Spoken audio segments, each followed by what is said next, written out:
This is a watershed moment for Palestine, for justice and for international law. Israel's occupation has been declared unlawful by the World Court, which has stipulated that it must be terminated completely and as rapidly as possible. The court also found that illegal Israeli occupation violates the UN Charter, human rights and international humanitarian law. The court further unequivocally declared that all Israeli settlements in the occupied Palestinian territory are illegal and must be dismantled, and that all Israeli settlers must be evacuated.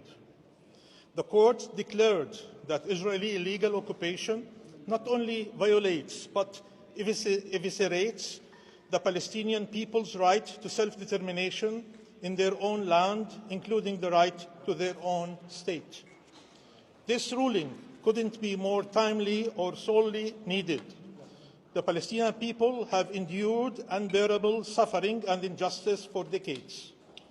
This ruling is a vindication of their steadfastness and perseverance. This right must no longer be denied or deferred.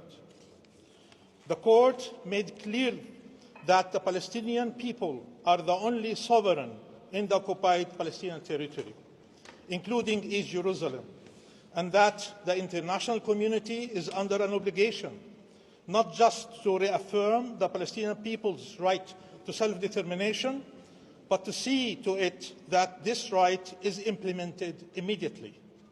All states and the UN are now under obligation not to recognize the legality of Israel's presence in the